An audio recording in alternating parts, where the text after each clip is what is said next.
In this video, let's go ahead and create some new filled surfaces and take a look at the available options we have. So in these two surface examples, we want to create a top that has some tangency with the surrounding geometry. So let's start with the one on the right. I'm going to create a filled surface. I'm going to right click and select tangency and allow SOLIDWORKS to grab all the edges that have a tangent relation with the one I selected. And now we want to create a tangent relation with all of these vertical edges. So first thing I'm going to do is apply to all edges. I'm going to select tangent. Now you'll notice that nothing happens on the screen, and that's because the edge that is associated with our selection is actually this flat edge up top. So what I want to do is select alternate face, and SOLIDWORKS goes ahead and grabs all the tangent faces that are alternate to our selection. So you can see here now we can do a tangent or a curvature relation with the top of our box. That way we have a nice smooth surface. So I'm going to go ahead and click OK and take a look at what we had. As you can imagine, if we tried to manually create this surface, it would take us quite a while and several different curves. But with the selection process in filled surface, it makes it pretty easy. All right, for the selection on the left, let's go ahead and do a filled surface again. Select our edge. We'll do equal curvature relation. And take a look at the result. So you can see here, everything has been a nice, clean, smooth result for us. On our options section, we have fix up boundary selected. I'm going to go ahead and select merge results and hit OK. So you can see the resulting surface is nice and smooth. It blends in well with the extruded surface we already had in place.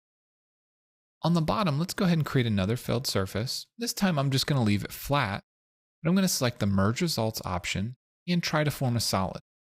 What SOLIDWORKS is going to try to do is knit the surfaces together. And if we do a section view, you'll notice that we actually have solid geometry here now. We no longer have a surface. So that's a handy option when you guys are creating multiple surfaces that create a closed watertight volume that eventually you want to turn into a solid. So you can see now we have a solid bodies folder and a single solid body. Let's hop over to another file and take a look at some other available options. We're going to create a filled surface from this open boundary here. Now you'll notice if we use fix up boundary in our options section, SOLIDWORKS is actually going to fill in this open section in the bottom. If we deselect that, it can no longer make that patch. So this is an important option and it is available when you have an open boundary. You can see that with our contact selection, SOLIDWORKS is trying to patch this in the shortest distance possible. So what we actually want to do is select the curvature option. We hit OK, and we can take a look at the resulting surface and see how smooth it is with the surrounding geometry. Even the bottom edge has patched correctly. All right, let's take a look at filling in this patch on the side. I'm going to create a filled surface.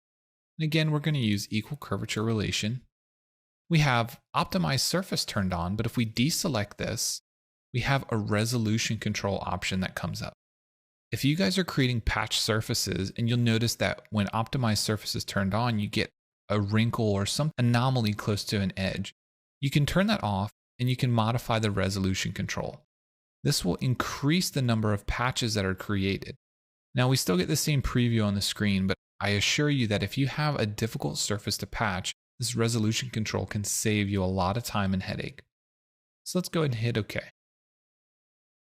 I want to make mention of one last option. All the way at the bottom of filled surface, you have this option for reverse direction.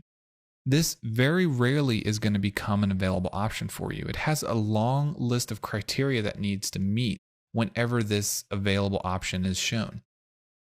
First off, all your boundary curves have to be coplanar. So that means you basically have to have a patch that's on the same plane.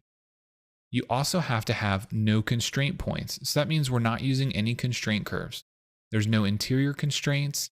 Your filled surface is not planar, meaning that you do have some sort of tangency or curvature control. If all of those line up and follow the list of criteria that it needs to meet, this reverse direction option will become available. This is typically going to be used on something like our first boundary patch that we created, our first filled surface.